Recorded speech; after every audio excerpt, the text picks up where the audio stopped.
we had the business in Nebraska and decided to close up shop and move down here so we could be open year-round. Fast forward, I should rewind, I guess. We opened up the end of March. We're all geared up and had made the connections here within the community, hired a great team to be part of the Rude Shrimp, and we're ready for the, upcoming season. Summer hit, it had slowed down. Business had slowed down quite a bit since COVID had previously made the area very busy. And then, as we all know, September 28th came and turned our worlds upside down.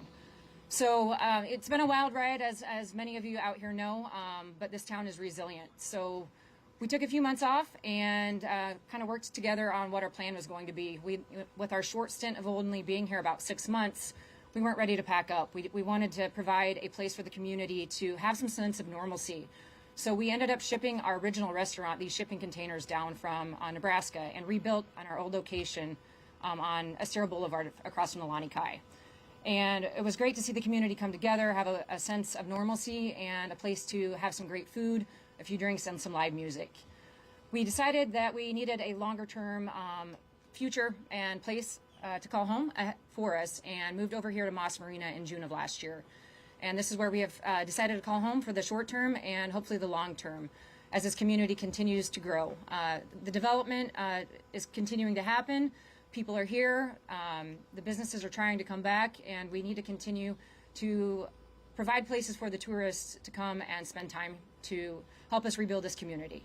I wanted to thank you all again for making time to be here today to talk about the real reason why we're here. And with further ado, I would like to introduce Senator Scott.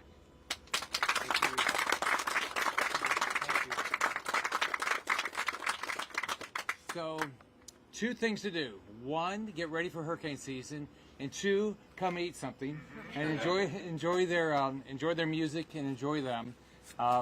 If you want to build your community, you've got to support local people and people that are willing to put the money up, take the risk, come up with an idea. You've got to go help them. And what's great about Lee County, Fort Myers Beach, the Fort Myers area, all this is you've got wonderful elected, and you also have wonderful people here. This is going to be rebuilt unbelievably. So I was governor for 8 years. We had 4 major storms. I was up just this week doing hurricane preparedness at Mexico Beach, which got devastated by Michael in 2018. And it takes about 5 or 6 years, but when these places come back, they're unbelievable.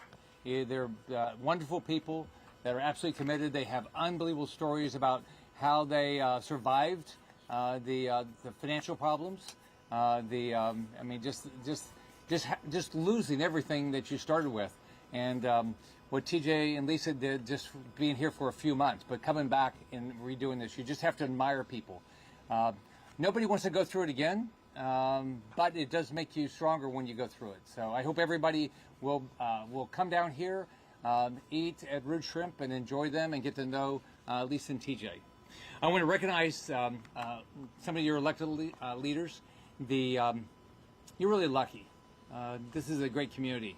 I live just south of here a little bit, and everybody wants to be in Lee County. When I was governor, I probably did more economic development projects in Lee County than any place in the state. And it's because you wanted to grow your community and you wanted to create jobs for your kids and your grandkids. And it wouldn't happen without a great sheriff. Carmine Marcino has just done a great job. I know he's going to talk about a shooting that happened last night. And anytime you hear of a shooting, the first thing you think about is that, you feel sorry for everybody involved. Whether, whoever was involved, they had a family. And so your heart goes out when there's ever loss of life and whenever there's any crime. But because of your sheriff, people want to be here. Because of your sheriff, people want to build businesses. Because of your sheriff, they want to have their kids go to school here. Because of your sheriff, they want to buy houses here. And this is going to continue to be one of the best places in the country to move. I want to thank your fire chief for being here, Scott Worth. I want to thank Jimmy Petronas. Jimmy has been your CFO for 8 years, 7 years? 7 years. I got to, actually, it's an elected job, but I had the opportunity to appoint Jimmy. And he's actually one of the few people in the legislative process that actually knew before I ran for governor. Most people didn't know me back in 2010 when I ran.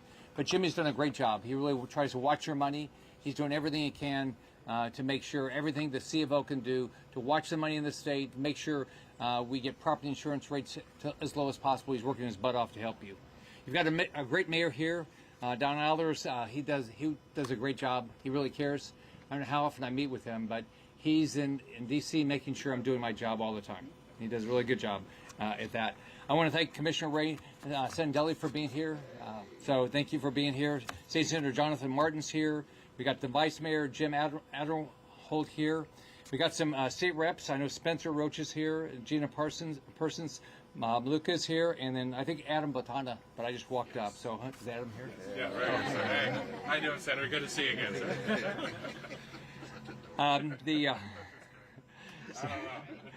You look good. Yeah. Beard looks good. Brad probably brought me. Brad's a good friend. I want to thank Holly for being here. Senate bill got devastated, and one of the things I worked with Holly quite a bit on is trying to get the post office back. Just getting something normal, just like getting the mail done, was a lot of work, but she did a great job. I want to recognize some business owners that are here, Don and Mike Miller from the Whale Restaurant. There are another couple that have gone through some tough times, are rebuilding, and I hope you support them. Tim Ryan was CEO of Fort Myers Beach Strong. He's a partner of the mayor's, and I think he's done a great job.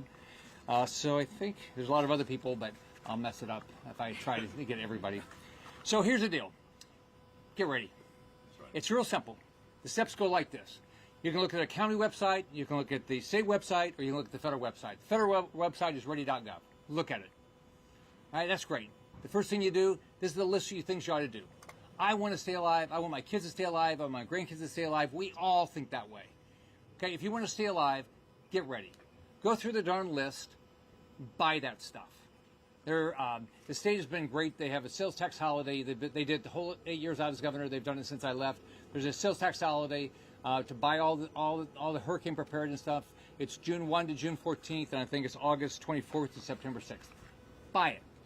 So know the list, check the list, have a plan. Talk to your kids, talk to your family members. Say, if I need to evacuate, know where you're going. Know where you're going. So it's not as, oh gosh, I just heard this evacuation order, now I got to really think about this. No, that's the last time. Think about what happened with Ian. We all thought it was going to Tampa. Everybody thought it was going to Tampa, right? And then in the last few hours it turned. Okay, it's way too late to, one, get ready, way too late to figure out where you're going to go. And guess what happens? When that happens, you start having tornadoes, which we had. I live in Naples. We had tornadoes down in Naples. And then people said, oh, I don't know if I should get out on the road. That's how you lose 150 people. That's how 150 people die. Nobody should die. Nobody should die with a hurricane. Not one person should die of a hurricane. Now, everybody up here is going to bust their butt. But if you don't get ready, right, they can't do anything to save your life. If you're willing to stay in harm's way when there's going to be 10 or 15 foot of storm surge, you will not survive it. Maybe you can get high enough if the structure lasts. Don't be stupid. Save your life. And don't put first responders' lives at risk to come save you. They're going to do everything they can. These people go out of their way to save your life. They'll never know you. That's not fair to them. So, get a website, look at it. Make a plan, know your evacuation. When they say evacuate, or before, if you think there's a chance that you have to evacuate, get the hell out of Dodge. The other thing is, just remember this. We've got two major thoroughfares in this state. We've got 75 on the west, 95 on the east. Right? They're going to get packed. If you wait, they're going to get packed. And guess what's going to happen? They're going to run out of gas. They're going to do everything you can to make sure you don't run out of gas. The state does a great job. We open our ports fast, all those things. But guess what? The week before a hurricane, you might sell on a daily basis 9 to 10 times more gas than you normally sell.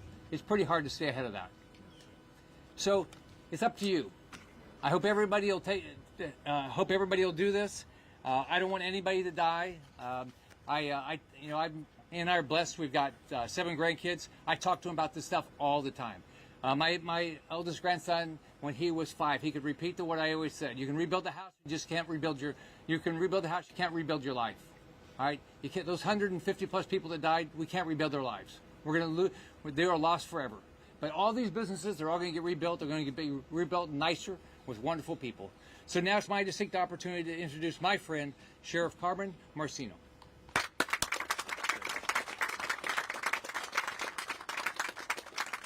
Well, good afternoon, everybody, and thank you for being here. Senator, when you were governor, I will tell you, we had the unfortunate ability to go through numerous storms together, and I will tell you the senator never slept.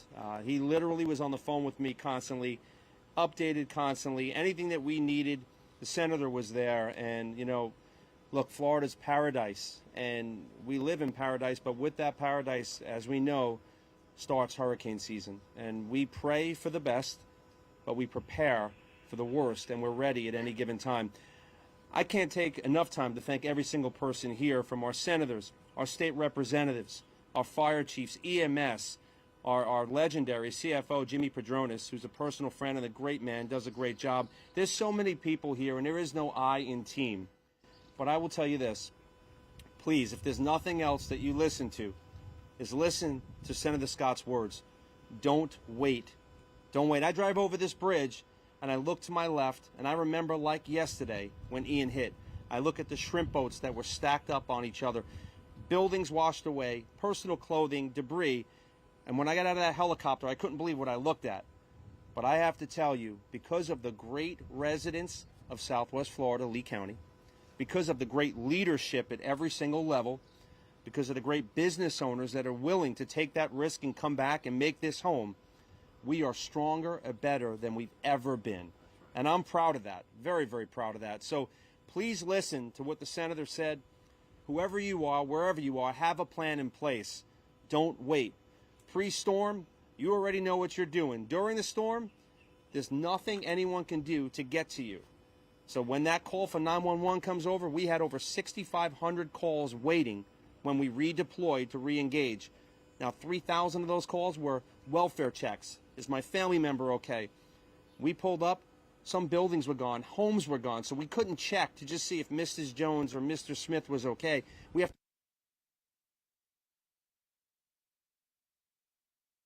a week after the hurricane came through, we had no calls for service, and that's not because of just your Lee County Sheriff's Office. It's because of the great fire department, the great EMS, the great legislators that stand here. People, strangers helping strangers from all over the country came down to help us. So we're very thankful, but please help us help you. Don't put yourself in a position because you don't want to plan and you don't want to listen. We're always going to do the best we can. We live in an amazing place, and I can't say thank you to all of you enough. Because of the great leadership that we have here, we will always be on top, and we will be better, we will build better, and make certain that Southwest Florida remains paradise. So we'll pray for the best. God bless all of you and your families, and most importantly, God bless America. Thank you.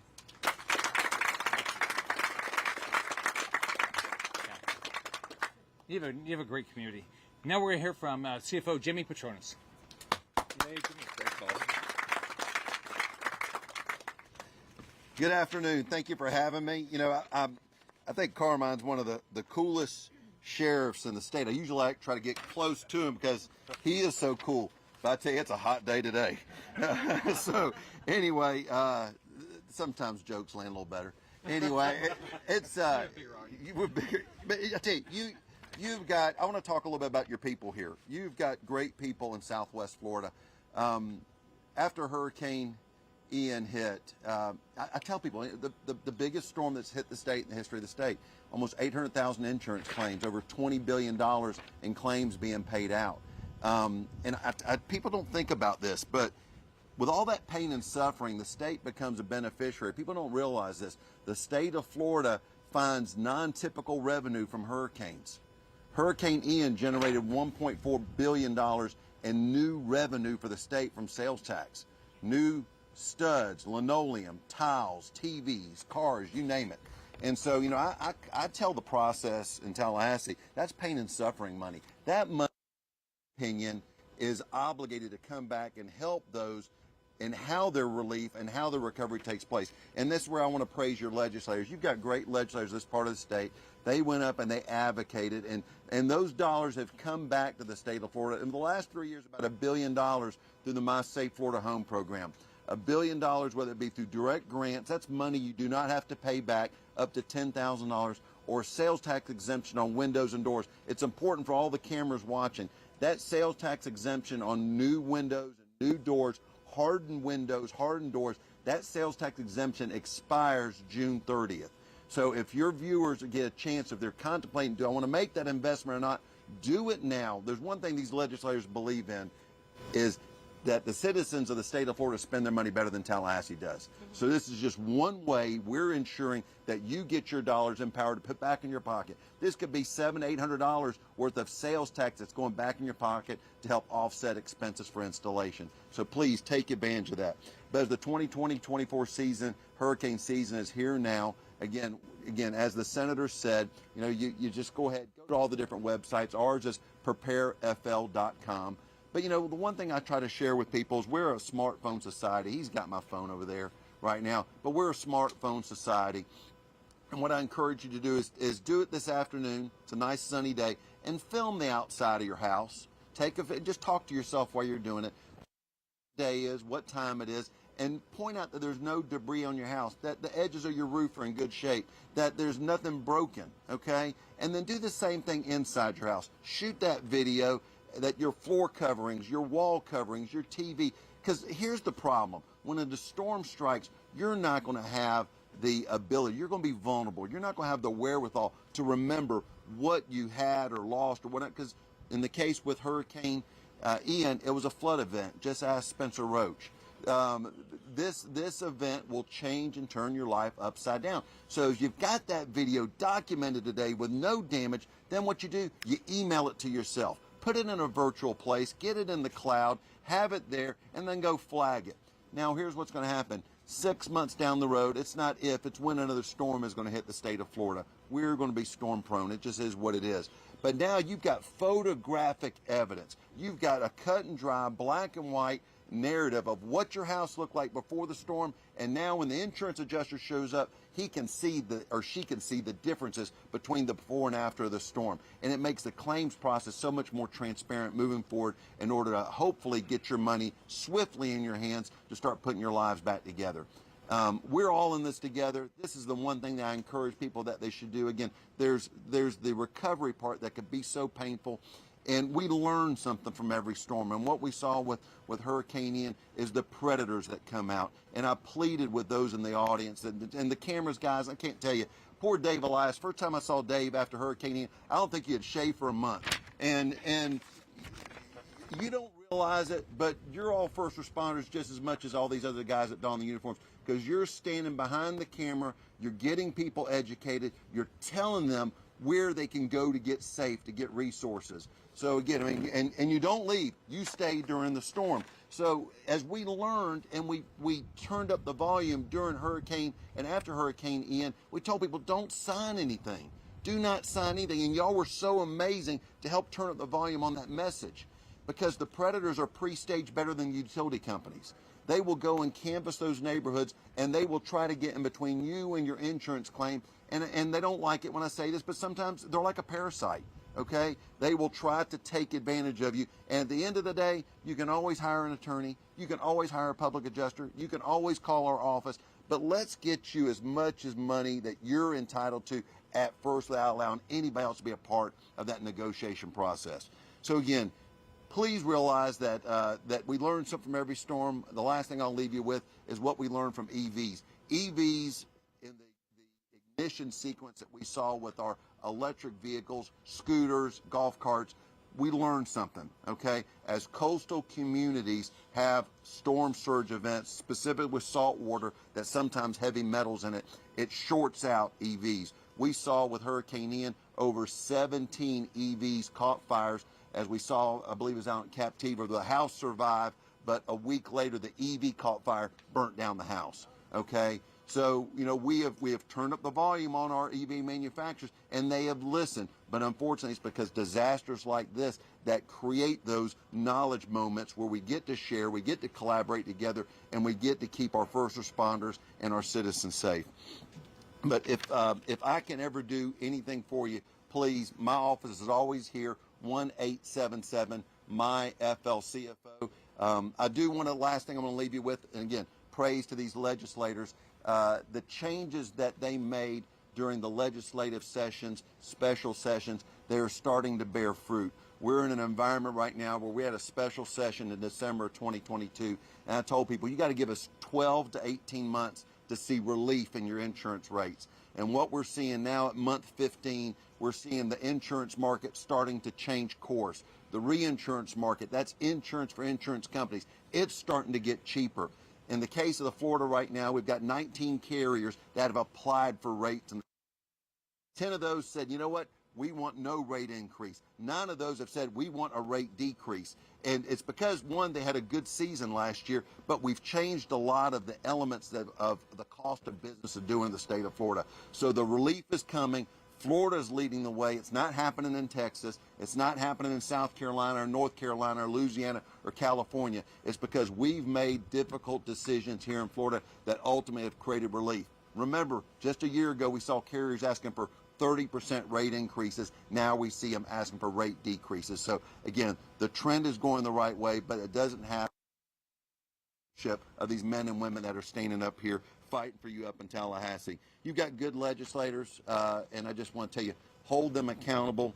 And next up, I'm going to ask my dear friend, Fort Myers Beach Fire Chief Scott Worth, to come up for a few words. God bless y'all.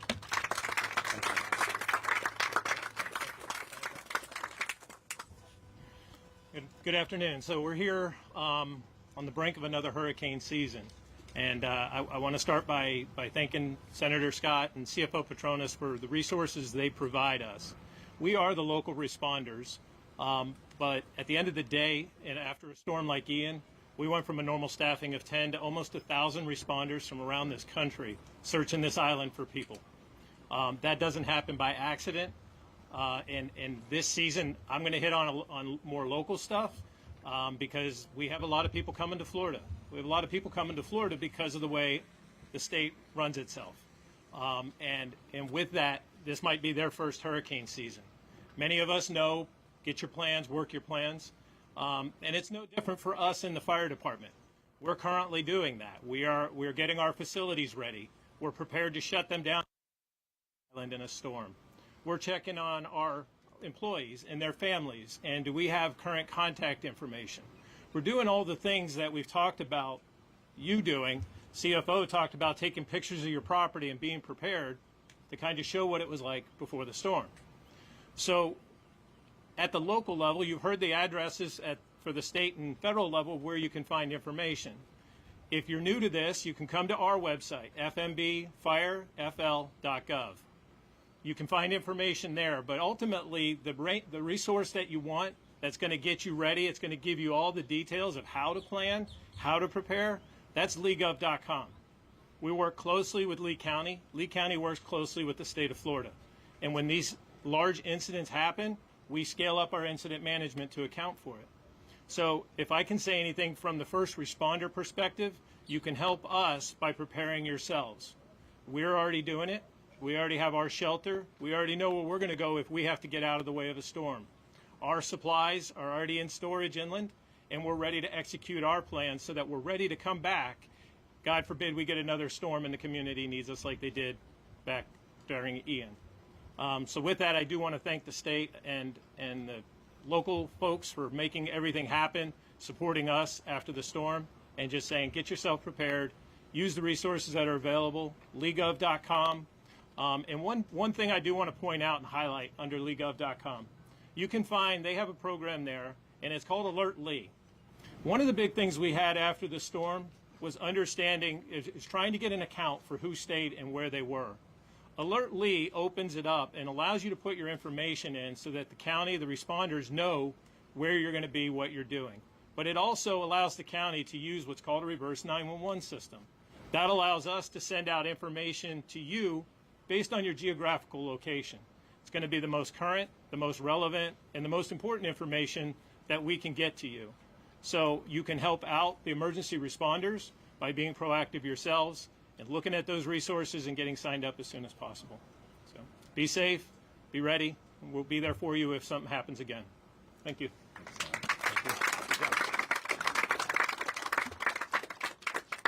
Now we're going to hear from Fort Myers Beach Mayor Dan Allers. Dan. Hey, Dan. By the way, I think he's in D.C. a lot trying to make sure your federal government's doing their part. I've become very good at begging, sir. Thank you, Senator. Thank you all for coming. Thank you, Root Shrimp, for hosting. they're a true example of who we have on the island as far as businesses and residents go. We talk a lot about being prepared before the storm. The team that's behind me, from the state level, the federal level, on down to the local level, we provide you all the resources we can to give you the information that you need. But a lot of the stuff that is in there is what happens after. The senator referred to "don't be stupid." Well, I'll tell you a little story. I was a stupid one. I stayed. It was the dumbest thing I ever did. I took a calculated risk. I was fortunate. I thought I could be more helpful on the island immediately after the storm. I got to see things that nobody should ever have to see. I was lucky. If I wasn't so lucky, I wouldn't have been able to help anybody. So even though we can give you the resources, even though we can give you the avenues, even though we'll be prepared to make sure when the storm goes away, the sheriff and the fire chief and all the first responders will be here to help you, it ends up with you. You have to be accountable for yourself and your family. So many people after the storm said to me, "We need to get back on the island. We need to get our personal belongings. We need to get our personal belongings." That's part of being prepared. That's taking the things with you so you don't have to rush back. You can replace cars. You can replace homes. You can replace boats. You can replace clothes. You can't replace your children, your pets, or your loved ones.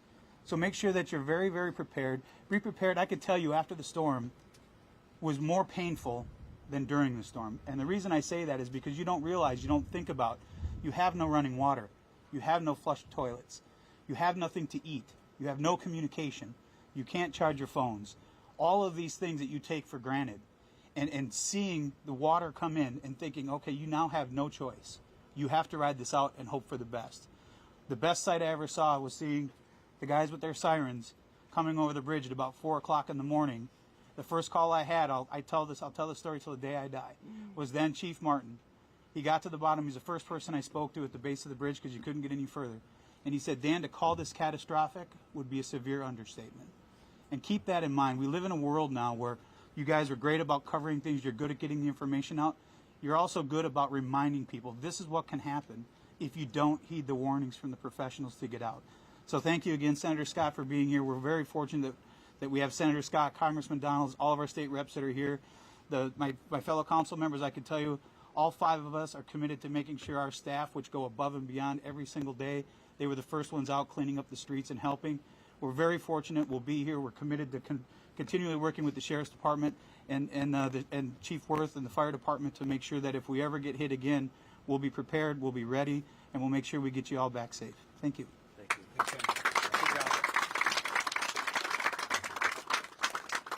Now we're going to hear from Commissioner Ray Sandelli. You have a great county commission, by the way. I'm a little hard to see in the crowd, but one thing I've learned from the storm, a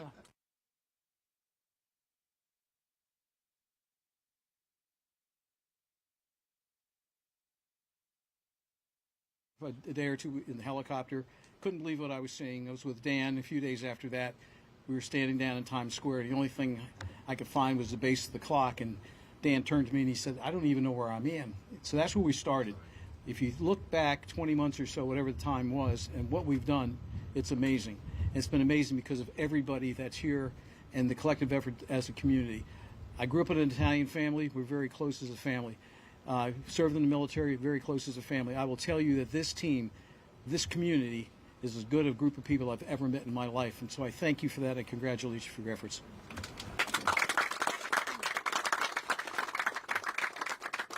Thank you, Ray. Now we're going to hear from State Senator Jonathan Martin. I know, right? Can everyone see me? I can't see the top of your head. All right. Thanks. We're going to pass a state law to make these tents higher next year. Guys, thanks for coming out. This is a very important day for the next few months. Half the year in Southwest Florida, we're in hurricane season. It doesn't feel like it right now because we haven't seen a lot of rain lately, but it's coming. It's upon us just the next couple days, and I just want to remind you how important it is to evacuate. I got 3 little kids at home. My 20s are far behind me. I'm not going to ride out a storm here in Southwest Florida with my family. If you have loved ones that are older, that are younger, that they can't take care of for themselves, you need to take care of them first. Get them out of the area if a hurricane's coming. We did a pretty good job in Hurricane Ian of letting everybody know that Ian was coming. Hurricanes move a lot slower than tornadoes, so you know they're coming a week in advance, many days in advance. But we just got to be real responsible and make sure that if you have a situation where you're taking care of elderly, you're taking care of young kids, just get them to safety. And then for those first responders, let them focus on the people that they need to focus on. Let them focus on getting our roads back open, our hospitals safe. There's so many resources that we learned from Hurricane Ian that were strained because so many people stuck around. Don't be brave. Take an opportunity to take a little road trip. Go north. If the hurricane's coming from the Gulf of Mexico, go east and then go north. But just be smart. We don't need to relive the horrors of Hurricane Ian ever again. We learned. We can pass that education down to our children, make sure that they're aware for their children. But we'll be safe. We've learned a lot. Our state government, our governor has been phenomenal with getting resources. Kevin Guthrie's been phenomenal with taking what we learned from Hurricane Ian and transferring it across the rest of the state. We're going to be good, but we all got to play by the rules and look out for ourselves and our loved ones and those in our community first and make sure that we're safe. Thank you very much.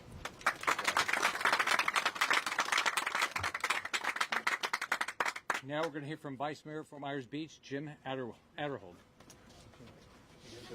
Hey, Jim.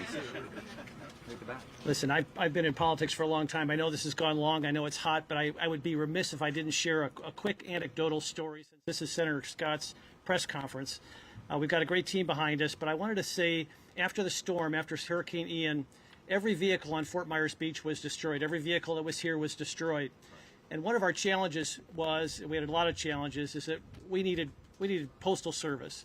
And in the infinite wisdom of our postal service, they said, drive out to the airport and get your mail. Over an hour drive to an island that had no vehicles. Sanibel was in the same shape.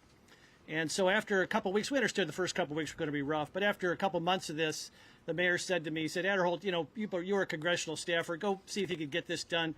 Post office is probably one of the most challenging bureaucracies in America.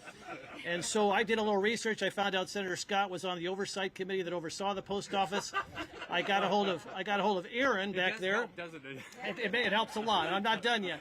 So I got a hold of Aaron, who's probably one of the best congressional staffers in America right now. His district staffer back there, and so.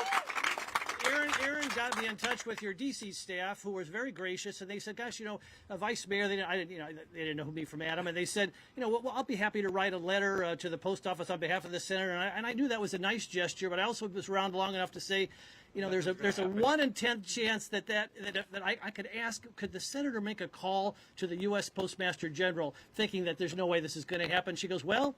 Kind of paused and said, let me check with him. Calls me right back, and maybe an hour later says he made the call. I got a call from senior leaders in the post office that I'd never even heard of, wanting to get a temporary post office for Fort Myers Beach. It dragged on for a little bit. He calls 2 more times the Postmaster General, helps Fort Myers Beach get mail delivered to our island. Everybody was so thankful to come to the temporary post office, pick up their mail. They were happy to do it. Nobody had a mailbox anymore. We had nothing, but we were happy to come to that post office. And I know Holly Smith is here. She had the same experience in Sanibel, but that's because Senator Scott took the extra step to help us in a time of need. And I just wanted to publicly thank you for that, Senator.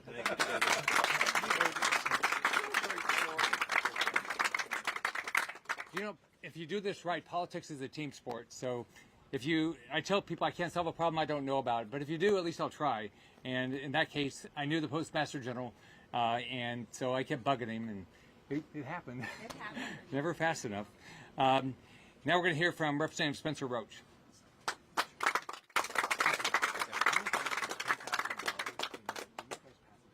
Say $2,000 if you spend it. The program that Jimmy worked on. I say 4 to him. I say 4 to Yeah, him. you might explain it. Yeah. Jimmy, please, CFO. You guys ought to explain it better. Well, let me start, and I'll give. We're fighting for the microphone here. There's a great state program to save you as much as $10,000, and people aren't talking about it, and people don't know about it.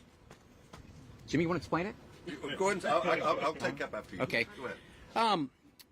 As the CFO mentioned, we're talking about the CFO for a second. I lost my home during Hurricane Ian. It was a very, very hard time. I was living in a used travel trailer for about 9 months that never had hot water. The whole time I was there, it leaked. It was really hard. Don't ever buy a used one. If you do this, buy a new one if you can find one. And I want to take one moment to just thank a friend of mine who was really responsible for getting me back into a home. That's Scott Allen over here to the left. He's a really tough guy with the glasses and the blue shirt on, rebuilt my home. Thank you, Scott. I really appreciate that. 20 years in the Coast Guard. I'm a veteran of many hurricanes. I was here in 2004 for Charlie. Of course, I was here in 2017 for Irma and then for Hurricane Ian. But I was also on the ground in an operational capacity right after Hurricane Katrina in New Orleans, where we rescued 33,000 people from rooftops just by helicopter alone. That's not counting the surface rescues that we did. I was working in an operational capacity with the Coast Guard in Houston when we had Gustav and Ike, and maybe I'm the common denominator. I don't know. I'm standing next to you right now. Yeah.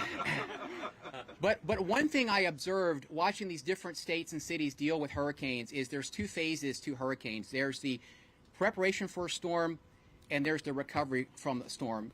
And one of the things that Senator Scott and then Governor Scott understood intuitively, that once you have the storm, there is no recovery unless there's an economic foundation upon which to build. And I want you to think about that in terms of his economic preparations for storms. I mean, when he took the oath of office in January of 2011, the unemployment rate in the state of Florida was 11.9%. When he left office 8 years later, it was at 3.4% and continuing to drop. Under his watch, for the first time, Florida achieved a AAA bond rating, meaning that our debts and our fiduciary infrastructure here was solid. He created the Department of Economic Opportunity, what we now call DEO, which really allowed the governor more flexibility and more powers to find ways to inject cash to stabilize struggling small businesses and to attract new businesses to come into the state, and that's exactly what happened.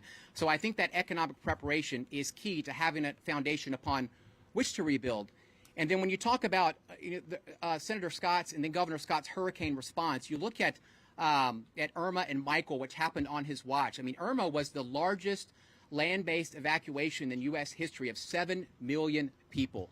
And he had the foresight early on in his administration to allocate an additional $1.4 million to the Department of Emergency Management, which may not sound like much today, but back in 2011 and 2012, that was an exponential expansion of that agency to get them ready for storms. So what you're seeing, there's an old adage that's true in law enforcement, it's true in the military, it's true in business, and it's true in politics. And that adage is that you must be present to win.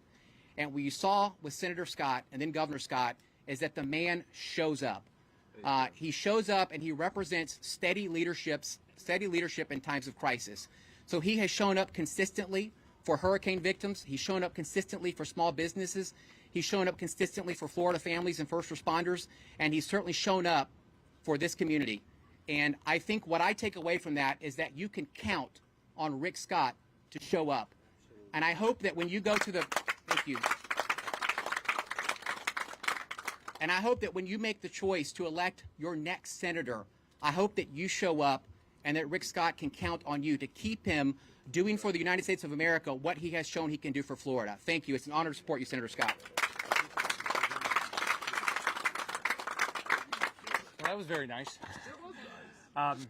Okay, here's the deal. Get ready. It's as simple as that. Everybody up here is going to do their best to keep you alive, but it's up to you. So I hope everybody takes this seriously. I hope it never ever happens again. I'm sure this community is going to get rebuilt really nice, and I hope everybody comes to Root Shrimp and eats lunch and dinner every meal they serve. Have a great day. Bye-bye.